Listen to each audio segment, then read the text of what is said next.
L'avènement des assises est très important parce qu'il est important que nous revenions pour nous interroger sur ce qu'il faut réellement pour notre nation. Il faut que nous ayons un document d'orientation. Parce que pour moi, les assises, il ne s'agit pas seulement de tabler sur la durée ou non de la transition. Pour moi, c'est le contenu, c'est quel contenu on met dans la période qu'on va donner à la transition de continuer.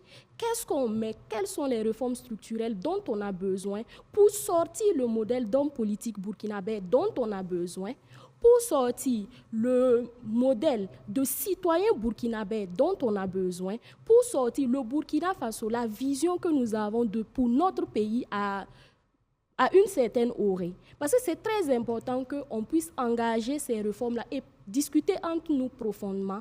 Parce que le problème n'est pas d'organiser tant des élections, mais de bien les organiser. Moi, je fais juste un constat. En novembre 2020, nous avons élu un président. Et une année et quelques mois plus tard, ce président est victime d'un coup d'État et les populations sont chez elles.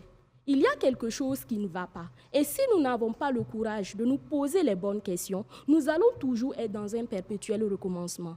Aujourd'hui, il faut qu'on comprenne que ce n'est pas une question d'homme, mais c'est une question du Burkina Faso. En 3 ans ou 4 ans, nous avons eu 3 chefs d'État. Quand même, je ne peux pas dire que tout ce beau monde-là, c'est des incompétents réunis.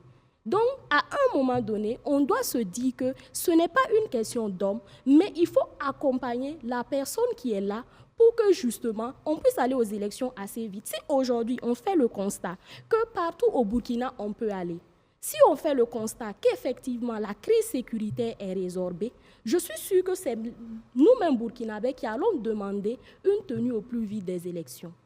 Parce que, quoi qu'on dise, c'est vrai. La transition ne doit pas être éternelle, je suis de ceux qui le pensent. Et je pense qu'il faut effectivement structurer. Et en la matière, je prends un petit exemple. John Jerry Rawlings au Ghana. C'est un révolutionnaire, mais il a travaillé, il a dit que son mandat, il a fait de telle sorte que le peuple ghanéen comprenne très bien la démocratie, comprenne très bien ce que c'est que d'élire un président. Parce que, et aujourd'hui, le Ghana est l'une des démocraties les plus stables quand même en Afrique de l'Ouest. Et il l'a lui-même dit, j'ai travaillé de sorte à ce que, même s'il arrivait que le diable gouverne le Ghana, que ce diable-là ne fasse pas ce qu'il veut, mais qu'il soit obligé de faire la volonté du peuple ghanéen.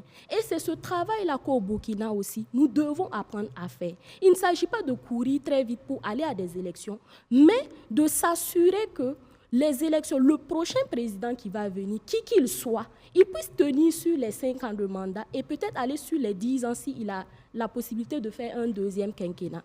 Il ne sert pas vraiment d'aller à des élections et de revenir encore, basculer encore dans un coup d'État.